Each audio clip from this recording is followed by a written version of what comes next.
Bereshit bara Elohim et hashamayim v'et haaretz.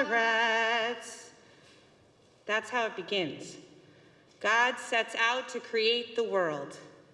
And the first thing that God creates, Vayomer Elohim vayehi or, vayehi or. God says, let there be light, and there was light. God begins with light. Something so simple, something that's just going to help us to see, something that seems easy compared to everything else that comes after. But actually, this reminds me of one of my favorite Jewish stories. I need to move around a little, so I'm going to come down here and tell it. Is that okay? All right.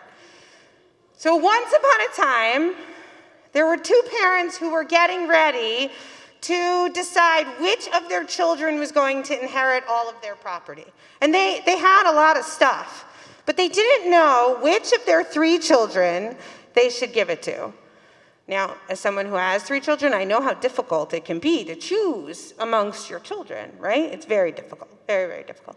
So they decided the only fair way to do this was to set forth a test. You see, on the back of the property was a small little house, like a little room almost, that had no windows and only one door.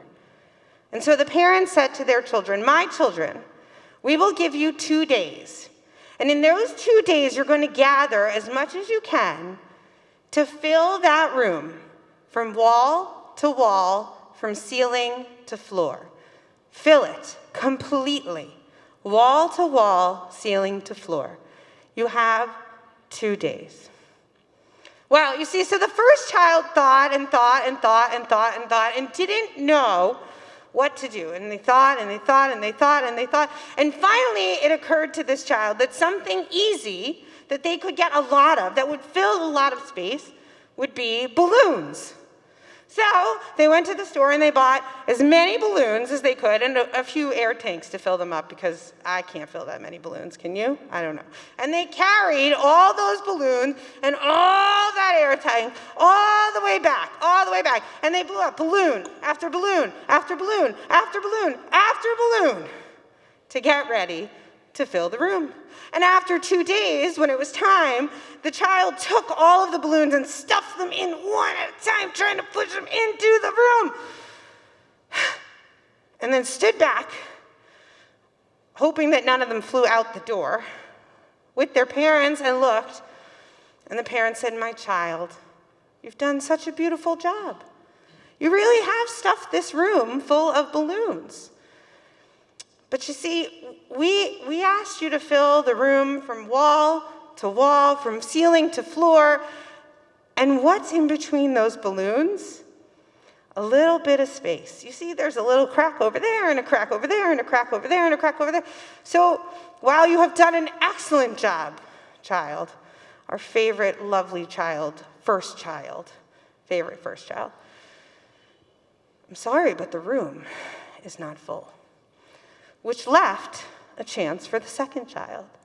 You see, the second child had thought and thought and thought and thought and did not know what they could possibly get that would be big enough and bold enough to be able to fill the whole room. And so the second child decided to buy bags of soil. Now, if anybody's ever seen a big, giant bag of soil, it's sort of a flat bag with some edges on it, right? And so the second child loaded up a wheelbarrow, one at a time, and then took the wheelbarrow and pushed it all the way back. And then again went back and filled one at a time and pushed the wheelbarrow all the way back, and then took each of those bags on the second day after the time was up and tried to load them into the room, stacking them very, very, very carefully and trying to, do a little Tetris to get them all in there and figure out exactly where they all should fit. But of course, when they stood back and they all looked together as a family, The parents looked and they said, "Oh, our second child, you did such a wonderful job and you worked so hard and we're so proud of you. And yet in between all of those bags, we can see a little bit of cracks.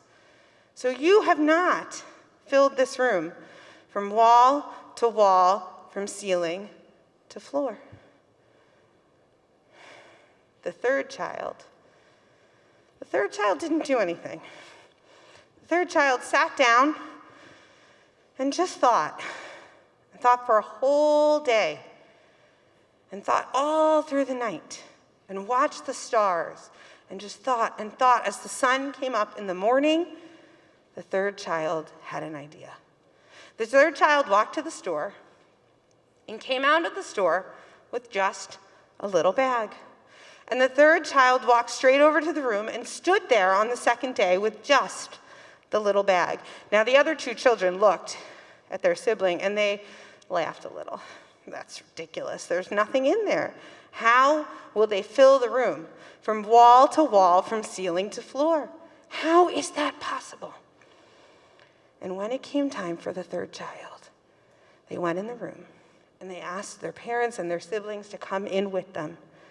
And they closed the door behind them. And it was dark.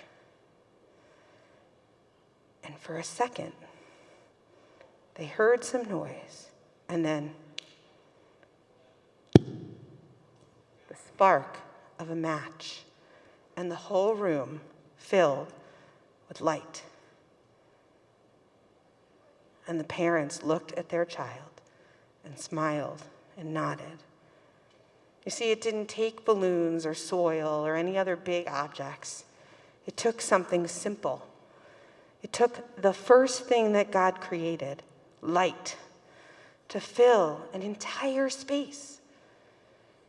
We think that what comes later, that what comes in the second day and the third day and the fourth and fifth and sixth days of creation is what is most significant. But in truth, it is light that can fill us the most. This year, in 5782, my wish for you is that you find a way to fill your rooms with light, to fill your lives with light. How can you be a light?